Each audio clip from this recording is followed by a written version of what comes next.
They were dancers. Their whole lives, nearly.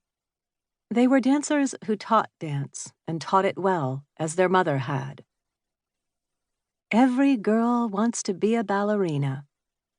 That's what their brochure said, their posters, their website, the sentence scrolling across the screen in stately cursive.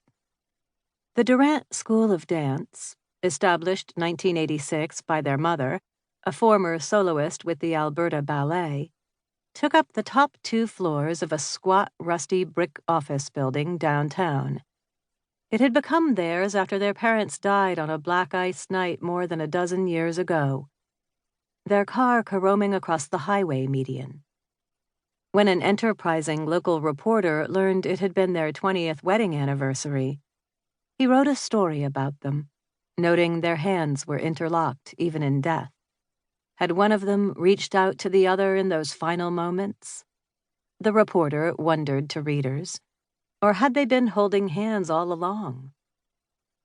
All these years later, the story of their parents' end, passed down like lore, still seemed unbearably romantic to their students.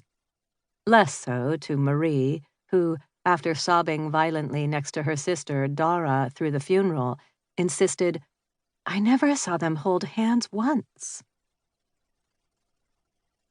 But the Durant family had always been exotic to others.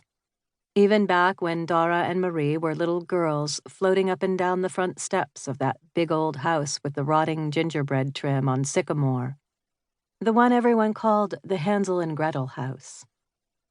Dara and Marie, with their long necks and soft voices, their matching buns and duck-footed gait, swathed in scratchy winter coats, their pink tights dotting the snow.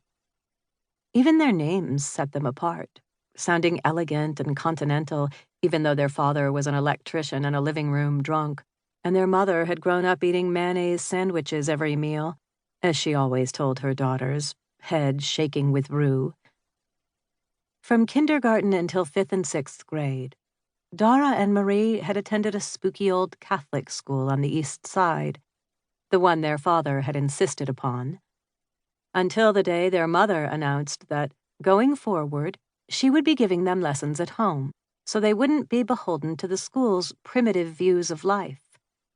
Their father resisted at first, but then he came to pick them up at the schoolyard one day and saw a boy, the meanest in 5th grade, with a birthmark over his left eye like a fresh burn, trying to pull Marie's pants down, purple corduroys to Dara's matching pink. Marie just stood there, staring at him, her fingers touching her forehead as though bewildered, transfixed. Their father swerved over so fast his Buick came up on the curb. The grass. Everyone saw. He grabbed the little boy by the haunches and shook him until the nuns rushed over. "What kind of school," he wanted to know, "are you running here?" On the car ride home, Marie announced loudly that she hadn't minded it at all, what the boy had done. "It made my stomach wiggle," she said much more quietly to Dara in the back seat. Their father wouldn't talk to Marie for days. He telephoned the school and thundered at the principal, so loud they heard him from upstairs in their bunk bed. Marie's face in the moonlight was shiny with tears.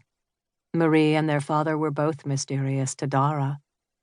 Mysterious and alike somehow. Primitive, their mother called them privately. They never went back.